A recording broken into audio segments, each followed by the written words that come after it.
Bonsoir. Je suis très heureux d'animer ce débat. Je vais vous présenter dans une seconde les invités qui sont là, mais vous connaissez, ils sont tous célèbres. Je voudrais d'abord rendre un hommage à Dominique Coub, qui est non seulement le directeur artistique de ce théâtre, mais qui est aussi le metteur en scène et l'auteur de la pièce que vous venez de voir. Et cette pièce en elle-même est un hymne incroyable à la tolérance et à l'humanisme. Et c'est le thème du débat de ce soir, et j'en ai une illustration formidable. Je ne veux pas commenter l'actualité, chacun sait qu'on vit dans un monde dangereux, les hommes se tuent pour les raisons qu'on connaît. Cette pièce non seulement a du talent sur un plan artistique, elle fait vivre le théâtre et elle donne à ce lieu une âme supplémentaire. Donc je remercie Dominique Coub d'avoir à la fois le talent de la création et de la mise en scène. Il a mis en scène deux acteurs extraordinaires. Et en ça, il est un combattant de la lumière. Il est le premier des combattants qui sont là ce soir. Je pense que ce qui rassemble d'ailleurs les personnalités qui sont là, c'est que ce sont des combattants, ce sont des hommes engagés, dont vous connaissez pour les uns et pour les autres les convictions. Je voulais les présenter très rapidement. En face de moi, le grand rabbin de France, Haïm Barcia. Il est grand rabbin, donc il est l'autorité la plus importante du judaïsme en France. Il a été auparavant grand aumônier des armées et de l'école polytechnique, donc il a aussi une expérience de combattant concret, si je puis dire, dans sa vie. À côté de lui, Raphaël Enthoven est un professeur célèbre de philosophie, d'agrégé de philosophie. Il est un ancien de l'école normale supérieure, il est un auteur. Il vient de publier Morale provisoire, qui est son dernier ouvrage que je vous recommande. Il est aussi un homme de médias, puisqu'il anime des émissions à la radio, notamment à Europe 1. Je ne me présente pas Manuel Valls, qui est un homme d'État, qui est un Premier ministre, qui est un ancien ministre de l'Intérieur, et dont les prises de position depuis le départ, de tout temps et aussi loin que ma mémoire remonte, et j'ai une bonne mémoire, ont toujours été des prises de position et d'action extrêmement engagées contre le racisme sous toutes ses formes, contre l'antisémitisme. Il l'a payé d'une certaine manière, parce que c'était des positions qui étaient courageuses et qui n'étaient pas électoralistes, le moins qu'on puisse dire, donc je ne vais pas rappeler tous les détails. Ça en fait un combattant de premier ordre, dans un monde où la vision et le courage ne sont pas forcément partagés par tous les gens de son univers. À côté de lui, j'ai le plaisir de recevoir Khaled Bencher, qui notamment anime l'émission Islam sur France 2 le dimanche matin, et qui est aussi un islamologue réputé. C'est aussi un homme de médias. Il anime des émissions de radio en particulier, sur France Culture. Et enfin, le père Patrick Desbois, qui est célèbre aussi parce que son action est celle d'un homme combattant engagé, qui a participé à mettre en lumière ce qu'on appelle la Shoah par balle des Einsatzgruppen d'Ukraine, et qui est en particulier chargé au sein de l'Église catholique des relations avec le judaïsme. Donc on a 5 personnes qui, chacune d'entre elles, représente une facette, je trouve, extrêmement complémentaire de ceux qui sont des hommes engagés, des combattants que je salue comme tels, indépendamment de la prestance et de l'accomplissement qui est le leur, chacun dans la vie professionnelle.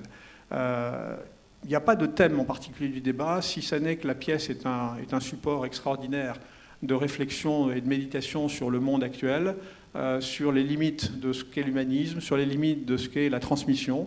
On célèbre cette année, certains le savent, l'anniversaire de la libération du camp d'Auschwitz. La pièce y fait allusion. Nous sommes persuadés que l'éducation et la culture sont sans doute les 2 armes les plus extraordinairement efficaces pour combattre la barbarie. Vous avez en face de vous 5 hommes qui sont des combattants qui luttent contre la barbarie. Je vous remercie de nous recevoir.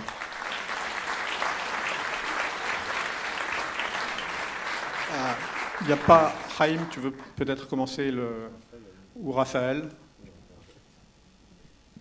Oui, Pierre, pardon, bonsoir à tous. Bonsoir. Moi, j'ai découvert le texte, en fait. J'ai découvert cette pièce en arrivant. J'ignorais tout de cette pièce. Je ne savais pas que j'allais voir Huis clos matiné par En attendant Godot. Et on peut attendre longtemps. 2-3 réflexions qui me viennent comme ça et que je laisse ensuite à chacun le soin de réagir. Sa race. J'aime bien que sa race ne veuille plus rien dire, en fait. que ça soit juste une pure sonorité, un pur rugissement où on se racle la gorge, ça rase. Et c'est vrai que Sarras a perdu son sens. Et c'est pas anodin, c'est un des moments les plus drôles évidemment de la pièce, mais je crois que c'est un des moments aussi les plus importants. J'aime qu'un juif n'ait pas de mémoire et que la mémoire lui soit rendue. Et pas par n'importe qui, en plus. Mais j'aime qu'il soit dans la situation de celui qui n'a pas de mémoire.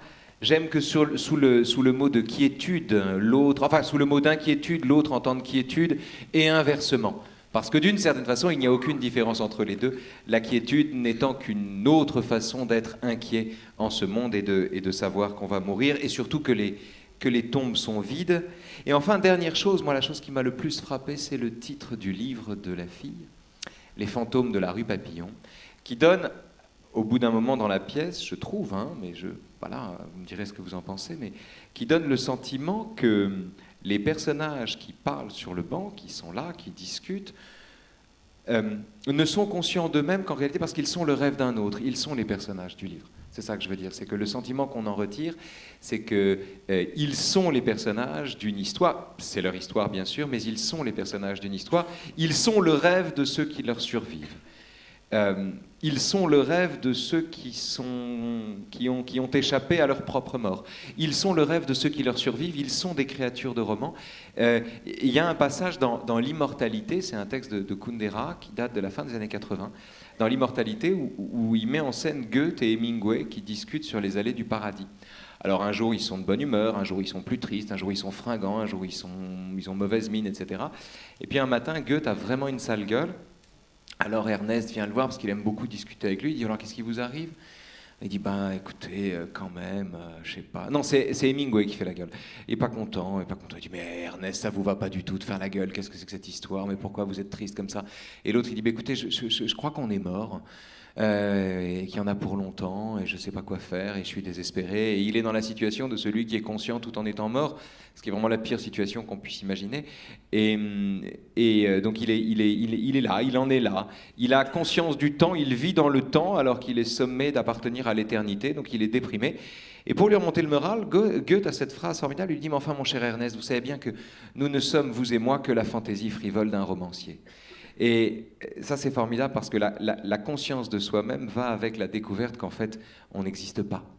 Et il y a là quelque chose, je trouve, de fondateur. C'est une remarque que je jette comme ça, je ne sais pas ce qu'elle vaut, mais c'est la première qui me vient. Voilà, merci.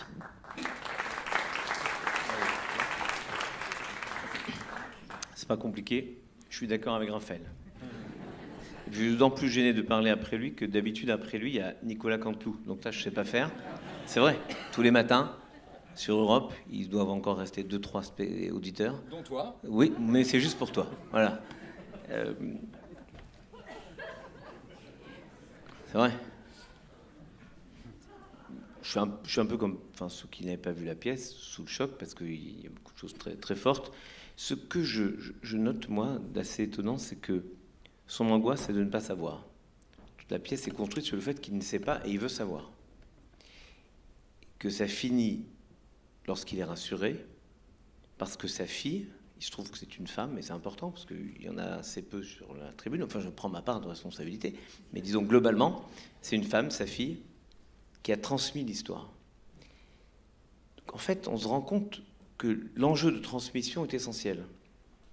Il n'est pas anodin que sur les personnages, il y ait une personne âgée, enfin Michel Jonas le prendra pas mal, il joue une personne de 112 ans. 114. En données corrigées des variations saisonnières, parce que ça a dû baisser entre le début et la fin de la pièce, alors que l'autre est un jeune. Donc il y a cet enjeu de transmission, ce que Elie Wiesel a appelé de manière magnifique l'enjeu essentiel des témoins, non pas qui disparaissent, mais qui rendent d'autres témoins, puisque lorsqu'on entend les témoins, on devient témoin soi-même. Et il y a eu un passage très fort où le jeune dit il faudrait montrer ça. Parce que vous, c'est pas pareil, je vous connais. Et moi, j'ai vu le résultat lorsque j'emmène des jeunes, 174 personnes, un avion complet à Auschwitz, par exemple. Lorsque, jeunes et moins jeunes, ils rencontrent la personne qui m'accompagne, qui s'appelle Elie Buzyn, qui était déporté à Auschwitz, puis à Buchenwald, libéré le 11 avril 1945 à Buchenwald. Brusquement, ça devient quelque chose de très personnel, une histoire partagée. Et donc une histoire dont ils ont la charge.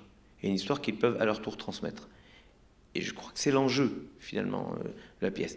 Je veux savoir ce qu'ils sont devenus, et je veux savoir si quelqu'un le raconte et peut le rendre une part de l'histoire, de la grande histoire. Donc en fait, c'est assez extraordinaire de pouvoir construire l'existence de personnes qui ne sont plus. Et alors j'ai pensé à un poème de Jules Supervielle qui est assez extraordinaire, qui est très gros, qui s'appelle « Dans la forêt ». Dans la forêt, sans heure, on abat un grand arbre. La forme du fût tremble dans la forêt. Cherchez, cherchez, oiseaux, la place de vos nids, tant qu'ils murmurent encore. L'idée que les absents continuent à nous murmurer. Et il faut que la société puisse entendre ces voix. Non pas comme simplement la voix du passé, mais un appel à ne pas répéter, un appel à entendre que les choses se renouvellent, que les choses prennent des formes différentes, mais sont toujours de la même espèce. La réalité de ce qu'est le racisme ne change pas si c'est telle ou telle personne qui est stigmatisée. Et aujourd'hui, c'est la même chose. Moi, il y a un moment très, très, très juste, quand l'un ou l'autre pense « je n'accepte pas », c'est la fille, en fait, qui parle et qui dit « je ne supporte pas ces politiciens qui critiquent les Arabes ». Et je trouve que c'est très juste. Et lorsque j'ai peint dans les écoles juives, quand j'ai voulu commencer à lutter contre le racisme, la première chose que j'ai faite, j'ai dit on va commencer à envoyer des prêtres et des imams dans les écoles juives pour casser aussi les préjugés qu'on peut avoir les uns sur les autres. Et le racisme, c'est toujours plus facile de le chercher chez les autres. Il faut commencer à l'extirper chez nous, c'est-à-dire comment on vit sur des préjugés. Et en fait, une société grande, forte, intelligente, c'est une société qui arrive à casser les préjugés. Et cette pièce est assez extraordinaire dans l'inversion de tous les préjugés habituels, même si il y a des moments hilarants qui nous permettent de relativiser notre posture de juste. Chacun doit quand même voir midi à sa porte. Et si j'osais mon père, je vous dirais, avant de voir la paille dans l'œil de ton prochain, regarde la poutre dans ton œil. Vous voyez que je fais du benchmark et que j'étudie la concurrence.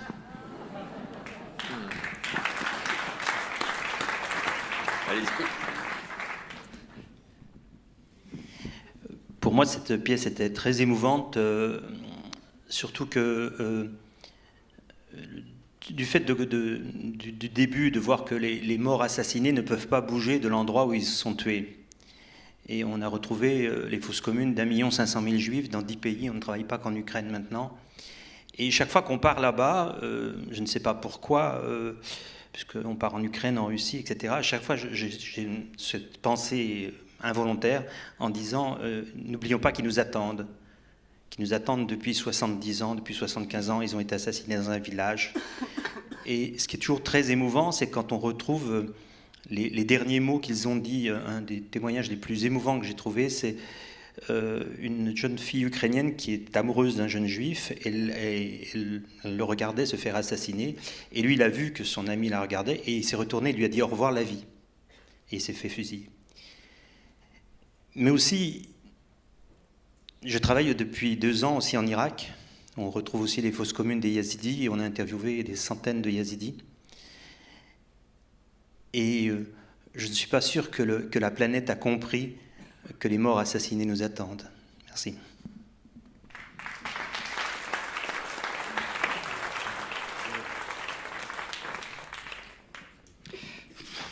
Allez-y. Non, d'abord, c'est très difficile de s'exprimer après ces mots qui viennent d'être dits. Et puis, au fond, après une pièce de théâtre, parce que le théâtre, la littérature, la philosophie, la poésie, la musique parlent parfois beaucoup mieux de ce que nous pouvons faire les uns et les autres, en tout cas les responsables politiques. En 80 minutes, une belle pièce, une belle mise en scène, de belles lumières, de beaux acteurs nous disent l'essentiel sur la mémoire, sur la transmission, sur la Shoah, sur la responsabilité de la France, avec les beaux mots du président Jacques Chirac, sur le Veldiv, sur les juifs, sur les musulmans, sur les jeunes, sur le rapport avec la police, sur l'au-delà et sur la résurrection d'une forme ou une autre. Donc beaucoup de choses sont dites en peu de temps, Et au fond, nous voyons bien, pardon de la banalité, que c'est à travers le cinéma, le théâtre et la culture d'une manière générale qu'on peut dire beaucoup de choses dans une époque, la nôtre, particulièrement troublée, notamment sur toutes ces questions. Sur l'utilisation du conflit israélo-palestinien, sur l'antisémitisme ou le racisme sous toutes ses formes, antisémitisme et racisme qui naissent et renaissent en permanence.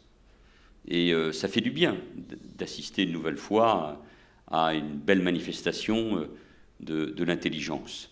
Et on se dit que cette pièce, comme d'autres œuvres, qui avec un message simple et beau, mais jamais simpliste, lutte avec une très grande efficacité contre tous les préjugés. Et pour lutter contre les préjugés, il faut que cette pièce soit regardée, enseignée, étudiée, diffusée beaucoup. Pourquoi je dis cela ? À moi d'être celui qui perturbe aujourd'hui ces premiers messages. Nous sommes 12 ans, presque jour pour jour, après le début du martyre de Ilan Halimi, qui a commencé en janvier 2006 pour s'achever 24 jours après, en février. Et depuis, mais ça durait déjà depuis quelques années, nous n'avons eu cesse d'assister à des actes, à des messages, à des crimes antisémites. Et toutes les études, malheureusement, le montrent, même s'il y a, heureusement, de beaux gestes, de la tolérance, de l'amour dans notre société, il y a aussi beaucoup d'actes antisémites, racistes, et l'intolérance à l'égard des juifs, comme à l'égard des musulmans, les actes antichrétiens ont malheureusement gagné beaucoup de terrain. Les actes, au cours de ces dernières années, se sont démultipliés. C'est pour ça que je crois qu'il faut être, pour dire les choses simplement, intransigeant à l'égard de tous ces actes. C'est pas facile dans le débat, et notamment dans une société qui a du mal à affronter ces questions. Et les choses vont mieux, l'économie va mieux, le chômage baisse. Nous sommes dans une période où on n'a pas envie de regarder ces problèmes en face. On a envie de vivre. On n'a pas envie des débats. On n'a pas envie des débats entre Charlie et Mediapart, entre Plenel et Valls, pardon, parlez-moi à la troisième personne. Ça nous emmerde, tous ces débats. Et au fond, le malheur des autres, alors que nous avons nos propres problèmes, ou nos propres envies de bonheur, agace parfois. Et pourtant, il faut les aborder. Parce que ce qui est formidable dans cette pièce, c'est que ça reste une pièce profondément d'actualité, avec d'ailleurs le langage qui pose autant de problèmes à Michel Jonas. Et c'est ce langage-là qu'il faut aussi utiliser pour faire reculer l'intolérance. J'ai visité, juste avant sa fermeture, la belle exposition à l'Institut du monde arabe sur les chrétiens d'Orient, où tout est né, où les trois grandes religions sont nées et ont été confrontées aux soubresauts de toutes les époques. Quand je discute, moi, depuis des années, avec des gamins de la circonscription dont je suis l'élu, depuis 2002, dans l'Essonne, mais je me dis, bon sang, mais quel travail il y a à faire quand je vois les préjugés les plus absurdes sur les uns et sur les autres, et notamment sur les juifs. Pourquoi je dis les juifs ? Parce que c'est à travers l'antisémitisme et à travers les préjugés à l'égard des juifs que tous les malheurs du monde ensuite naissent. Et que ceux qui pensent qu'on peut laisser l'antisémitisme et ces messages de haine à l'égard des juifs se diffuser sans que cela un jour nous touche, se trompent profondément. Il y a quelques jours, on célébrait, le 13 janvier, la diffusion du grand texte d'Émile Zola dans l'Aurore, le journal de Clémenceau, et sous le titre que Clémenceau lui-même avait trouvé pour Émile Zola, J'accuse. À ce moment-là, des intellectuels, et quels intellectuels, quelques responsables politiques se mobilisaient. Clémenceau, Zola, Lazare, Péguy, Jaurès, un peu tardivement, bien d'autres, se mobilisent contre le mensonge, mais se mobilisent contre ce message de haine qui se diffuse depuis des années à travers ce texte malheureusement fondateur de l'antisémitisme français, celui de Drummond, ce livre qui va avoir un immense succès contre les Juifs. Tout ça reste profondément d'actualité.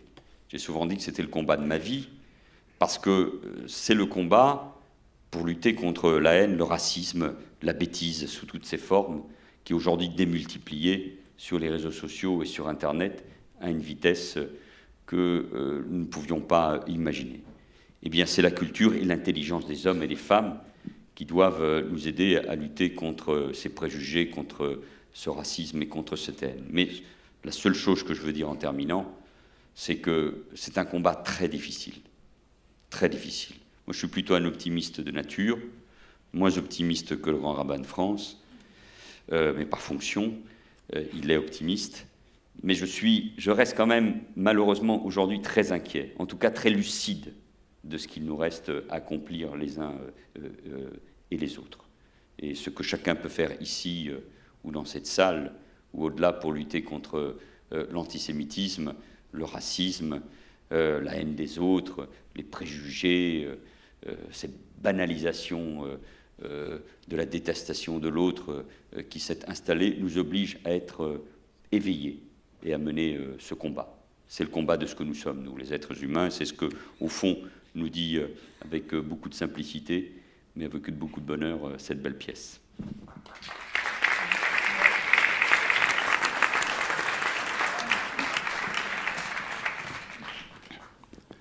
Bien,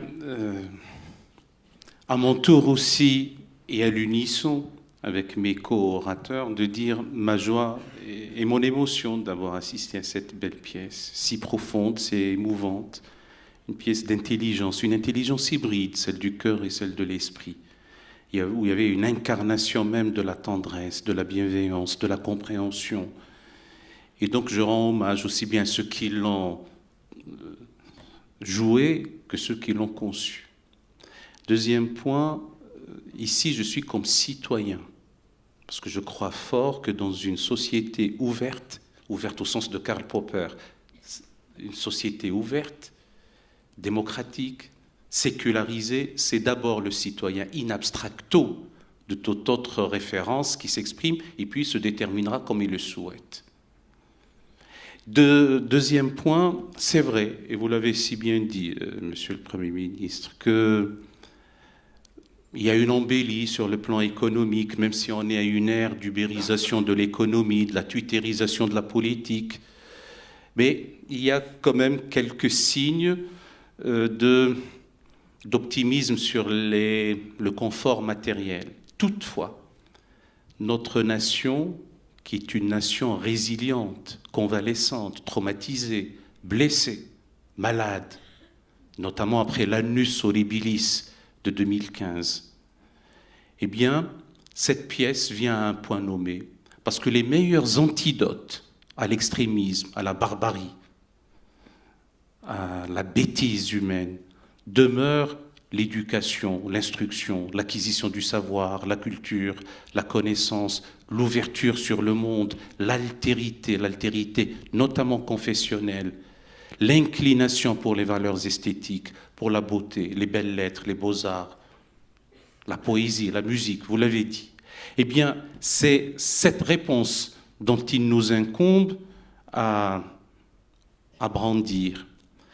Et c'est vrai qu'il faut être réaliste et ne pas être dans une naïveté obtuse.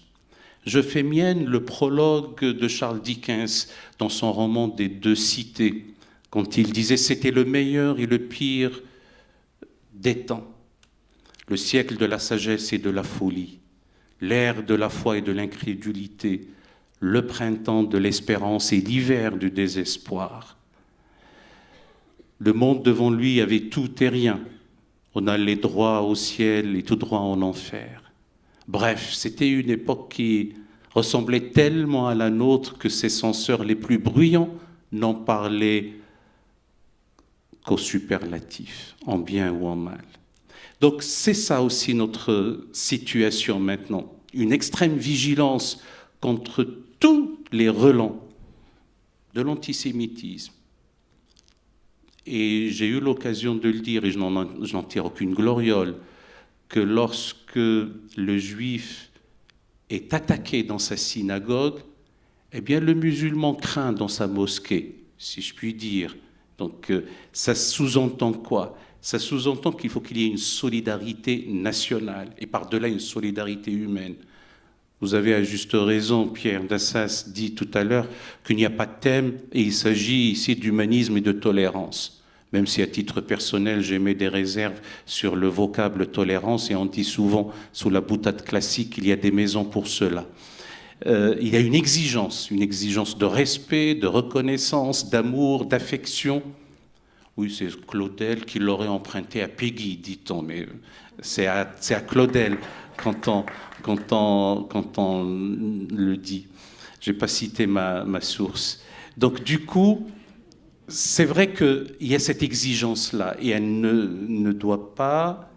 il ne faut pas qu'on galvaude des mots ainsi, les mots ont leur importance. Quant à l'humanisme, c'est un humanisme qui soit théocentré ou anthropocentré sous la voûte commune de la laïcité. Ce qui prime, c'est le souci de l'homme, la préoccupation de la personne humaine, quelle qu'elle soit, et assumer l'héritage des peuples, quels qu'ils soient, y compris ceux qui ânent sous des servitudes renouvelées, ceux qui sont chassés injustement de leur demeure et qui se trouvent sur les routes aussi. Eh bien, c'est cet élan vers le semblable, vers autrui, dont nous sommes tenus d'incarner ici au sein de notre nation, eh bien, qu'il faut dire d'abord au sein de sa famille propre. Haïm, à juste raison, parlait de la poutre et de la paille, cette belle parabole évangélique. Il faut d'abord voir chez soi, en soi, les manquements à l'éthique, les manquements à la parole donnée, les manquements à la solidarité, les manquements au devoir de la citoyenneté. Parce que les droits qui découlent d'être citoyen ne sont que l'avers et le revers d'une même effigie. Vous avez vous-même dit que c'est un même talisman. Donc c'est cette relation intrinsèque qui fait que aussi bien le devoir que le droit dont on jouit, mais qui découle du devoir dont il faut s'acquitter.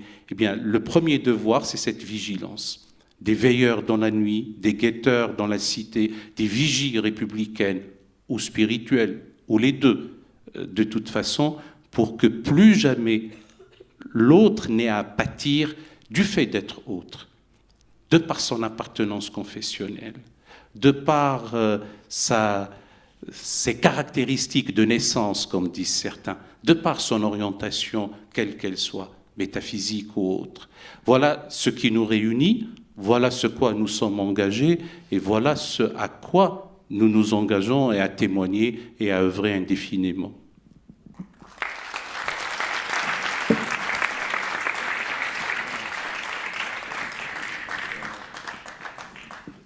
Raphaël, tu veux reparler? Pardon, merci. Oui, alors, on peut passer aux critiques ou pas? Enfin, parce que quand même, je vous écoute avec bonheur et avec intérêt. Je voudrais juste mettre un bémol, je ne sais pas si on sera d'accord ou pas, peut-être on le sera d'ailleurs.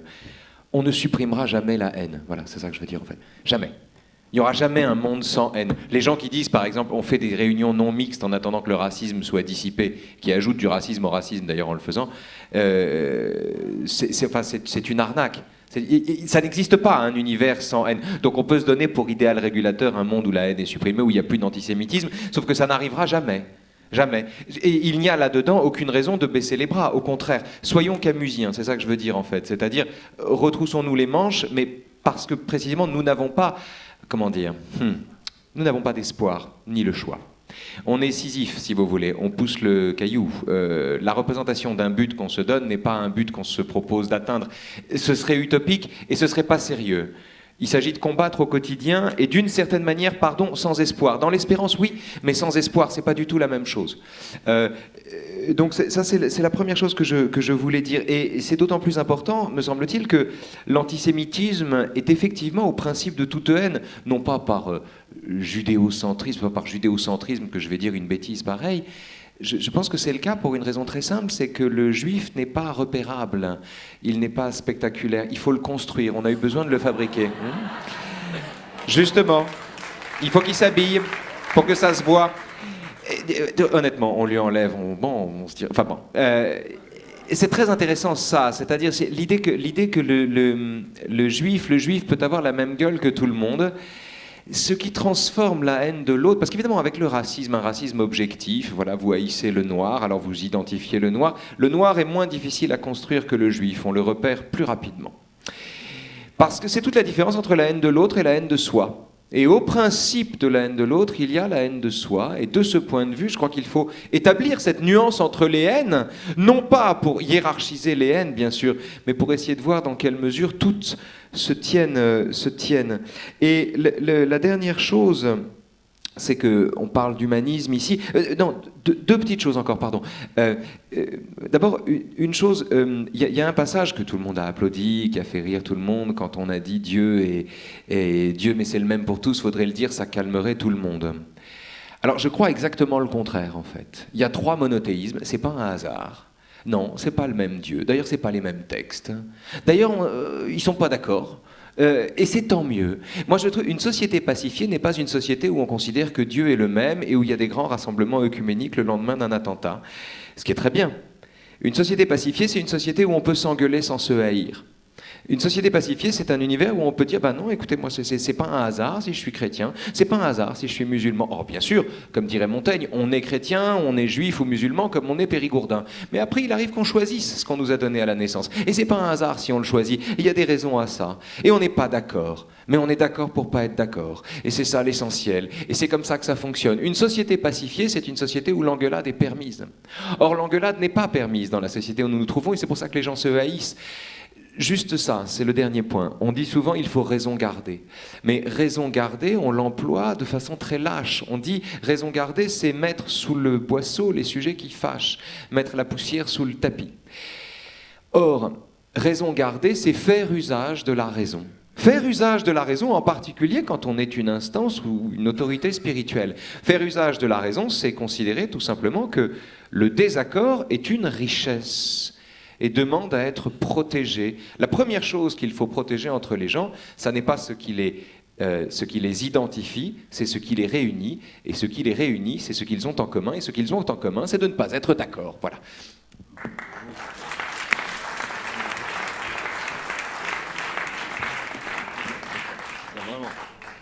Il est formidable. Hein. Vraiment. Non, il est formidable.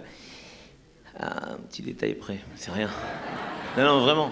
C'est sur le côté désespérant que tu proposes à la vie. Oui, je partage cette analyse du fait que si on a un objectif et qu'on l'atteint, alors on est fini.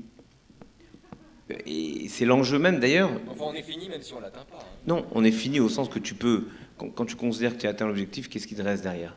Et c'est assez tragique dans un débat, dans un texte étonnant entre Georges Semprin et Wiesel. L'un pose la question à l'autre. Tu te rends compte, le dernier déporté, le dernier, il est le dernier, qu'est-ce qu'il fait? Et Wiesel lui répond, il se suicide. Pourquoi? Parce que personne ne peut plus le comprendre. C'est comme ça qu'il imagine. Donc en fait, si on a un objectif et qu'on se dit après, j'ai plus rien à expliquer ni à comprendre, alors il n'y a plus de vie. Donc en fait, pour moi, je partage ton idée que on ne peut pas considérer que l'espérance, c'est un but à atteindre, c'est un horizon. Or, l'horizon s'éloigne toujours avec nous, exactement de la même façon que Dieu. Tu sais, c'est celui qui était là. Donc, voilà. Dieu est à gauche, c'est toi qui l'as dit. Il est en même temps à gauche et en même temps à droite. Et donc, Dieu dit à Abraham, je te promets, va, quitte tout, vers une terre que je t'indiquerai. Il ne lui dit pas la terre. Vers une terre que je t'indiquerai. Autrement dit, il y aura toujours une promesse qui fonctionnera pour Abraham et qui fonctionnera pour ceux qui font référence à Abraham. Autrement dit, il y aura toujours une promesse de pouvoir améliorer les choses. Et c'est ça l'espérance. Alors bien sûr, on pourrait me qualifier d'optimiste, d'aucuns l'ont fait ici. Mais qu'est-ce que c'est être optimiste?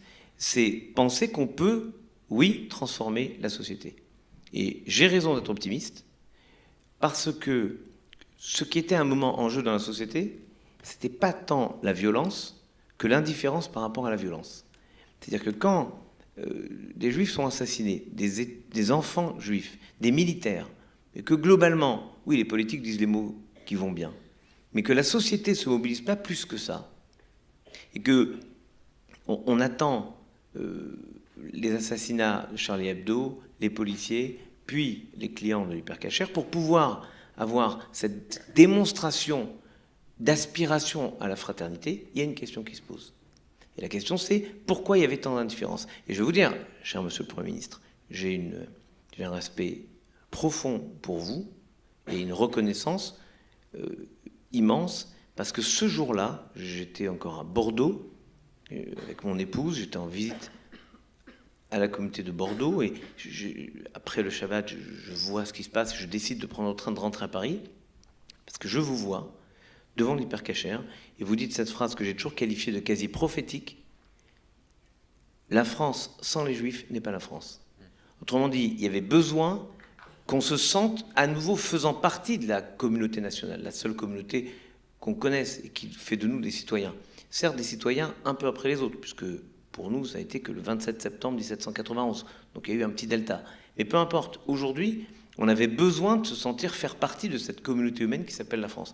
Vous avez trouvé les mots pour nous dire « nous souffrons ensemble ». C'est le psaume 91. Avec lui, je suis dans la souffrance. Et ce que vous avez dit, parce que puisqu'on parle d'espérance, et donc de projet en projet.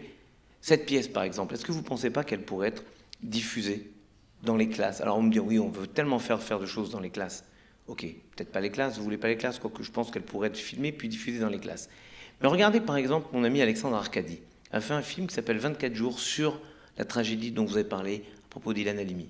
24 jours, après un combat incroyable, des lettres, des demandes, des suppliques, tout ce que vous voulez, ce film n'a toujours jamais été présenté dans la télé publique. Si on a en France une télévision publique, c'est pas pour avoir des gens qui tournent, non, on va mal le prendre, qui tournent les serviettes le samedi soir à la télé. C'est peut-être aussi pour avoir quelque chose qui fasse sens. Donc demain, moi je vais par exemple demain au vote du CSA, uniquement pour aller les voir et leur dire, vous avez peut-être un devoir moral, peut-être pas de le faire, mais en tout cas de réfléchir comment transmettre ce que dit ce film. Et je crois que c'est un échec de notre vision collective. Parce que tant qu'on n'arrivera pas à dire « voilà le problème », alors on ne pourra pas le combattre. C'est une grande règle. On ne combat jamais contre quelque chose qu'on nie, puisqu'on ne peut pas utiliser les armes adéquates. Donc cette question de la diffusion de ce film, ou la question de la diffusion de cette pièce, est une question essentielle. Je sais qu'on veut faire tant et tant de choses dans l'école, tout en diminuant les temps scolaires. Mais bâtir cette jeunesse qui sait vivre ensemble. Elle sait très bien, il n'y a pas de conflit majeur quand ils sont petits. Et puis à un moment, ça apparaît. On ne sait pas pourquoi. 8 ans, 9 ans, 10 ans, ça apparaît. Et brusquement, ils sont différents. Et pas différents comme tu le dis, parce que c'était lumineux. Différents, évidemment, moi je considère que l'unité d'un groupe humain, et donc l'unité de la nation, se construit sur nos différences. Sinon, tu sais ce que c'est l'uniformité. Ce rêve d'avoir le même Dieu, bien sûr qu'il y a un risque majeur. C'est tomber dans le syncrétisme. On ne peut pas être toujours avec les mêmes que nous.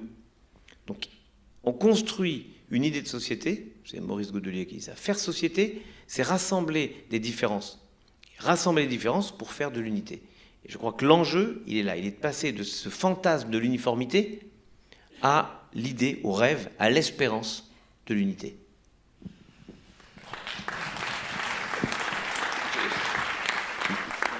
Je ne sais pas où on va aller.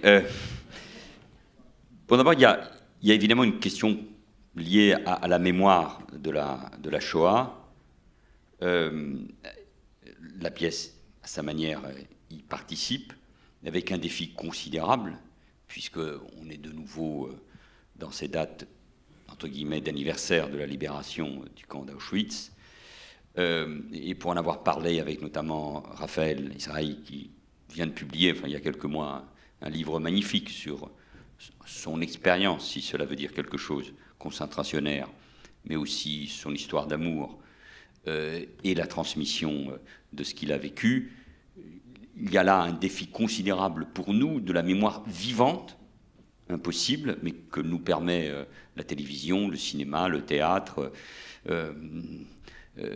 toutes les nouvelles formes de communication, pour ne pas oublier. Parce que nous voyons bien que nous rentrons dans cette période où il n'y aura plus de survivants, où il n'y aura que la mémoire.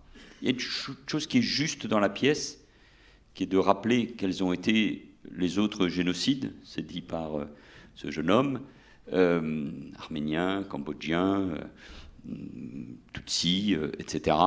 Il faut d'ailleurs aller dans le très beau site d'Émile, où un travail de très grande qualité a été fait sur tout ce qui conduit au processus génocidaire, sans oublier évidemment les Arméniens.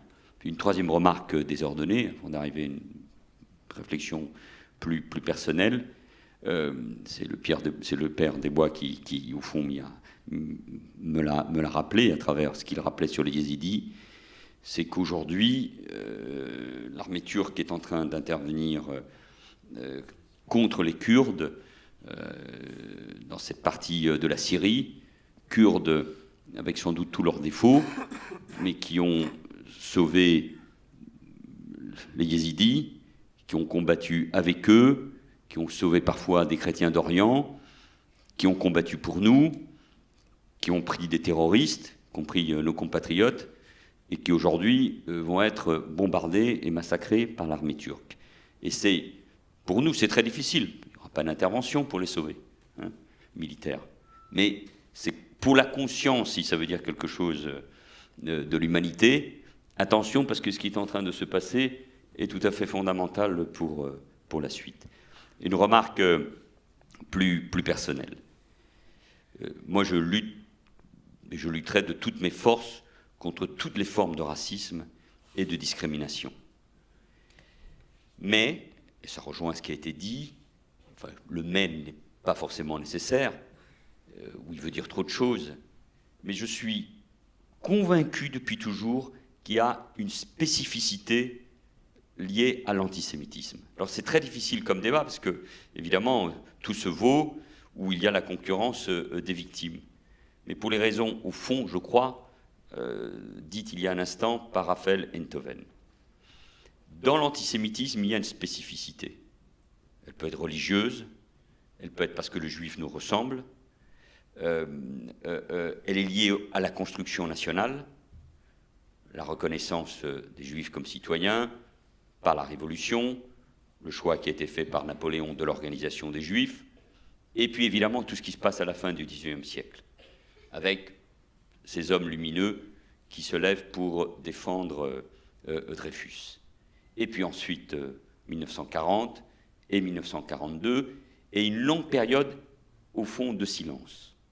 C'est dit d'ailleurs dans la pièce.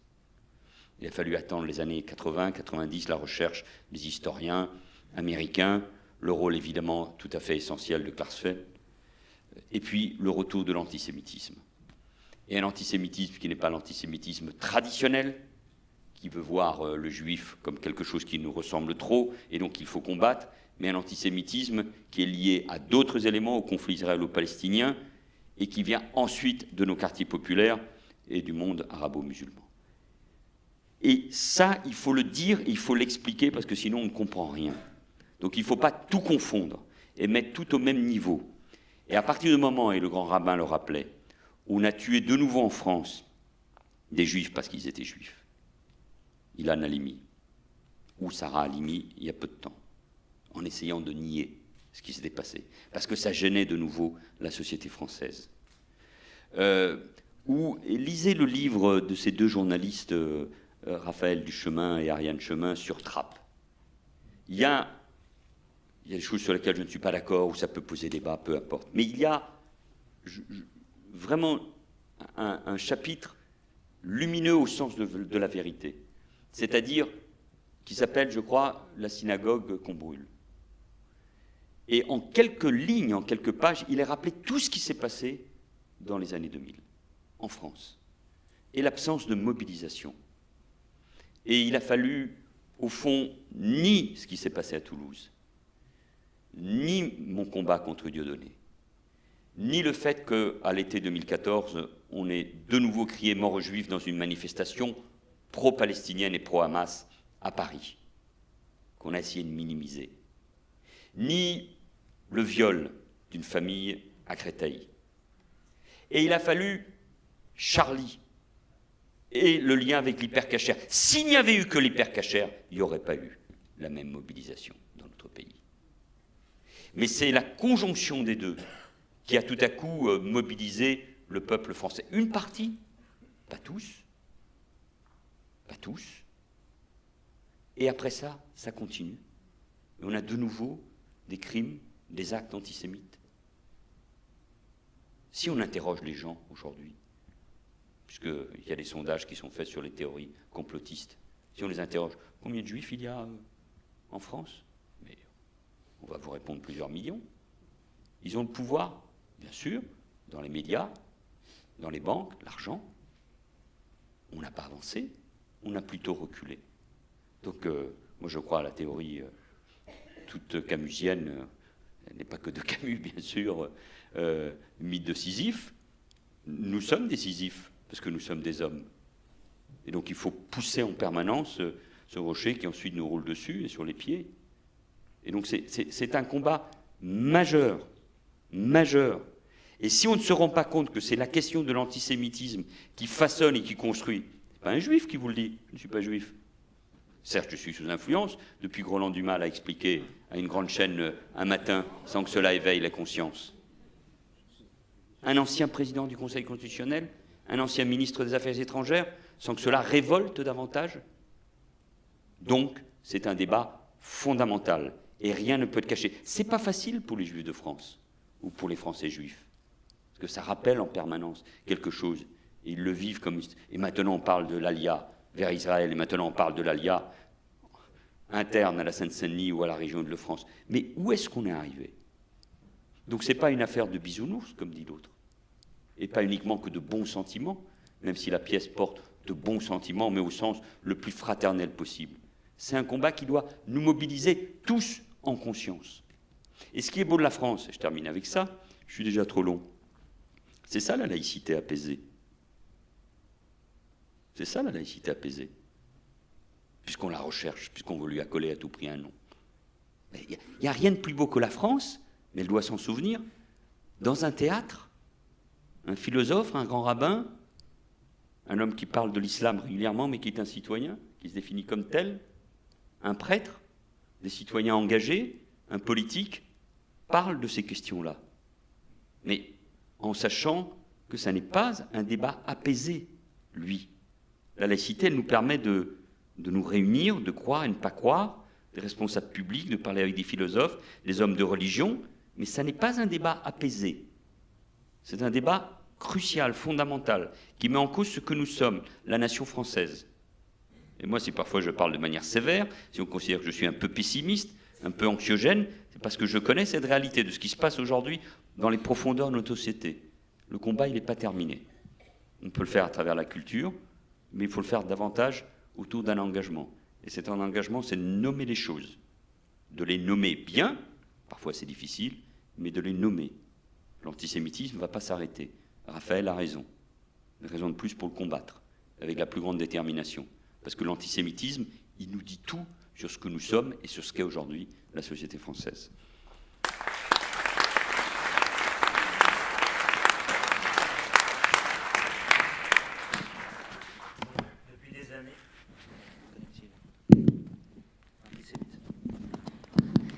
Depuis des années, à force de travailler sur les crimes de la Shoah et de faire des conférences un peu partout, je médite souvent sur une phrase de Bernanos à la fin de sa vie. Il disait « Hitler nous a pourri l'antisémitisme ». Et je sens que, en gros, moi j'étais 18 ans responsable pour les relations avec les Juifs dans l'Église, et j'ai vu au début, quand on disait quelque chose contre les Juifs, on était accusé d'être nazi. Et puis puis il y a eu un switch vers les années 2005, je parle de l'intérieur de l'Église, quand on était, pour les Juifs, on était accusé d'être sionistes. Et il y a eu un switch, les gens se sentaient libérés après les commémorations des 50e de la libération, se sentaient libérés d'Hitler. Le tabou était sauté, on pouvait enfin redevenir antisémite librement. Et je ne peux pas vous dire le nombre de gens dont on ne peut même pas citer les noms, qui sont très bien placés. Ce ne sont pas des gens qui n'ont pas fait d'études. Il y a des gens qui ont des doctorats. C'est pour ça que je ne crois pas, moi, tellement. Tous les chefs d'Einsatzgruppen avaient un doctorat en droit. Donc, l'éducation ne résout pas tout. La culture non plus. Les SS étaient cultivés. Mais je dirais que les gens actuellement se sentent libérés d'Hitler pour pouvoir dire « Moi, j'ai rien à voir. Ça n'a rien à voir avec la Shoah. Je déteste les Juifs. » Mon deuxième point que je réfléchis depuis longtemps, c'est l'infinie capacité que les gens ont s'occuper d'eux-mêmes. Vous savez, moi j'ai enquêté, comme on le disait, sur les crimes contre les Juifs, les fusillades en Ukraine, en Russie, etc. Et à chaque fois, les villages, les écoles se ferment. On leur dit demain, on tue les Juifs, il n'y a pas école. Donc les enfants, vous allez voir, et ça sera la leçon du jour d'après. Et beaucoup de villages, les enfants se mettent en cercle autour de la fosse commune et attendent toute la journée que les Allemands... Il y a une fille, elle me dit, j'ai attendu toute la journée que les Allemands et les Juifs arrivent, on était en avance. Et je dis, mais vous avez resté jusqu'au soir, il y avait vos copines de classe. Elle me dit, oui, j'ai beaucoup pleuré. Je dis, mais pourquoi vous êtes restés? Elle me dit, c'était intéressant pour nous les enfants. Et cette phrase, je l'ai entendue des centaines de fois, c'était intéressant pour nous les enfants. Donc non seulement, si les gens étaient sûrs qu'ils n'étaient pas juifs, qu'ils n'étaient pas communistes, qu'ils n'étaient pas gays, ils n'étaient pas partisans, etc., ils allaient voir. Il y a un genre aussi de jouissance de voir les autres, je dirais, se faire assassiner quand vous êtes sûr, absolument sûr, que vous n'êtes pas en risque. Et pour cela, je dirais, je l'ai vu aussi en Irak. Je donne toujours cet exemple, on était proche du front, à la période c'était à Mossoul, et on voyait les voitures avec les drapeaux noirs d'une tranchée à l'autre. Et puis si vous rouliez 30 km, il y a un endroit où il y a un joli mall, où on vend des quartiers, des Hugo Boss, etc. Et si vous mettiez une petite caméra, personne ne pouvait croire qu'on était à quelques kilomètres du front, parce que là, les gens venaient pour Hugo Boss. Et quartier, c'était fini, on était déjà à 30 km. La vie recommençait comme normale. Et ça vous fait réfléchir, parce que nous-mêmes, quand on en avait marre du front, on allait là, dans le mall, manger des glaces. Et une heure après, on était au front. Donc je ne suis pas tellement optimiste. Je crois beaucoup aux stratégies de minorité. Moi, je ne crois pas tellement que les majorités peuvent évoluer, mais je crois beaucoup que si des hommes se lèvent, d'autres peuvent les suivre. Vous-même, vous avez été Premier ministre. On le dit, mais tous les Premiers ministres ne sont pas comme vous. Donc je dirais, vous êtes Premier ministre, mais vous êtes Manuel Valls. Et je dirais, tout d'un coup, vous prenez ce visage et c'est vous-même. Sinon, c'est comme si on disait que Martin Luther King était Martin Luther King parce qu'il était un pasteur. Non, tous les pasteurs n'étaient pas Martin Luther King. Et je dirais, il nous faut des têtes de pont aujourd'hui. Des têtes de pont qui drivent, qui prennent des risques, qui en prennent plein la figure, même des fois un petit peu plus. Mais il faut des têtes de pont. Et là, il y a des gens qui peuvent s'identifier et suivre. Mais sans tête de pont, ça sera l'obscurité.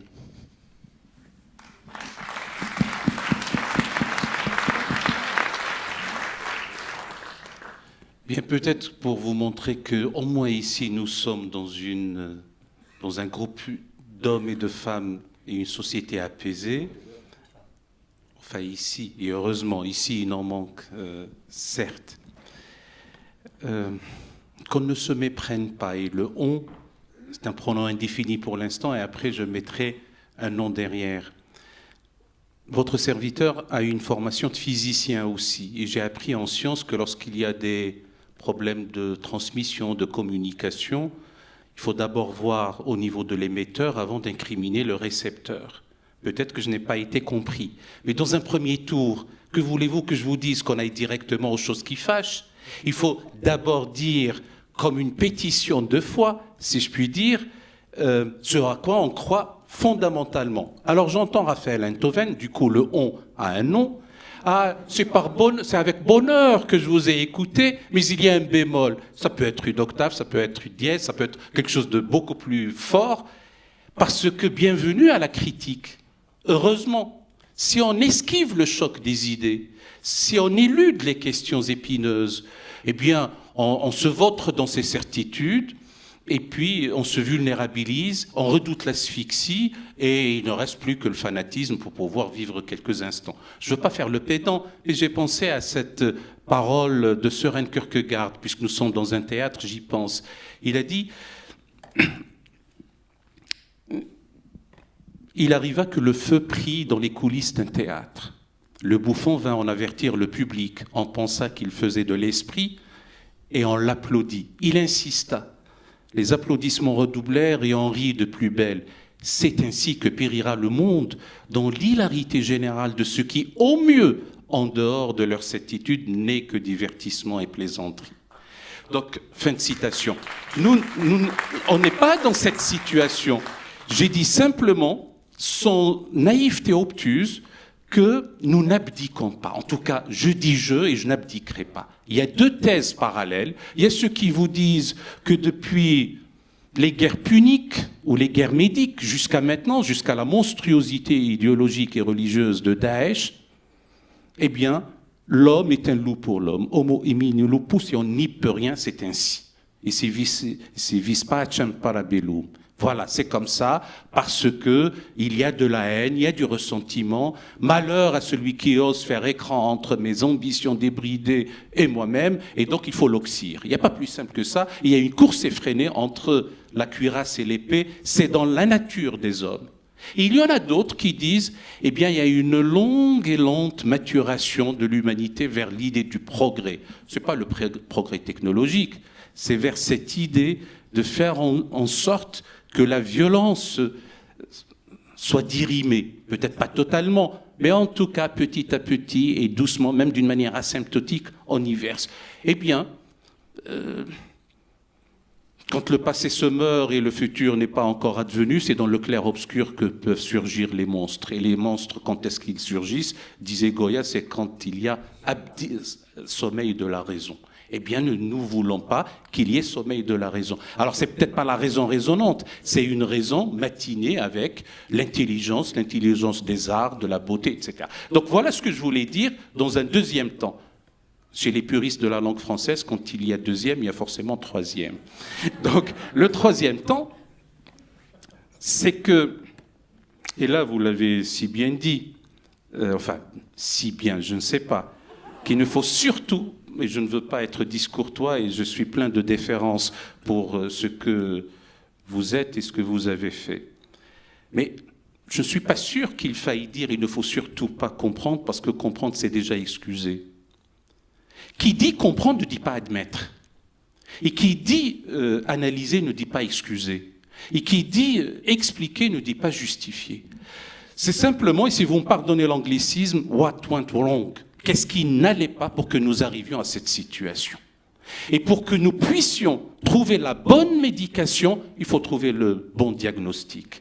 Or, il se trouve que nous vivons des situations si complexes, et quand on dit complexe, c'est de deux choses l'une. Soit on a envie de se défausser sur le mot complexe et on passe, soit il faut se coltiner l'explication de en quoi c'est complexe. Eh bien, cette complexité-là fait que si nous sommes arrivés à ce degré de détestation, à ce degré de ressentiment, à cette haine, à cette animosité qui nous mine, et cette animosité infâme, véritablement, c'est qu'il y a des raisons dites intrinsèques et des facteurs extrinsèques, et les uns alimentant les autres. Donc, œuvrons là aussi pour fondre, pour dirimer, pour dévitaliser, déminéraliser toutes ces raisons qui font en sorte qu'au lieu d'éduquer, justement, allez, je dis un mot un peu gnognotte, à la bienveillance et à l'ouverture, on ne va pas faire en sorte que des générations entières soient élevées dans la détestation. C'est ce travail dont nous sommes redevables et nous sommes comptables. Si je puis dire, si ce n'est pas devant le tribunal des hommes, ceux qui y croient devant le tribunal céleste. Et sans chauvinisme aucun. Alors, vous avez dit que voilà un citoyen qui parle de l'islam. Et il se trouve que c'est un concours de circonstances. Mon père fut recteur de la Grande Mosquée de Paris. Fût-je né à Katmandou, j'eusse été probablement bouddhiste. À un moment donné, il faut tamiser par le filtre de la raison ce à quoi on croit ou des choses de cet ordre. Donc c'est d'abord ce qui prime pour moi, c'est mon semblable, quel qu'il soit. Et j'en témoigne, rien d'autre.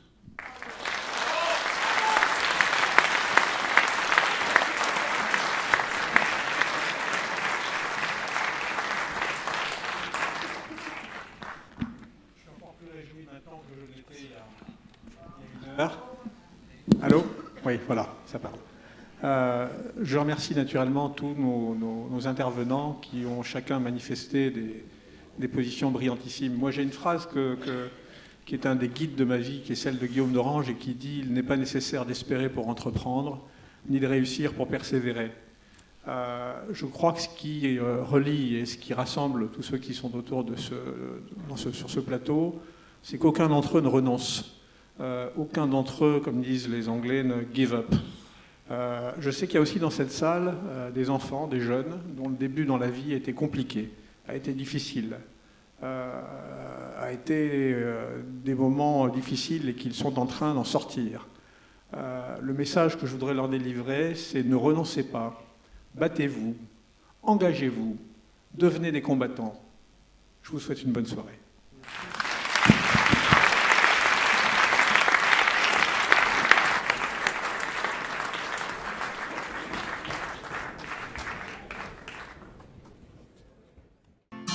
The house of the rock.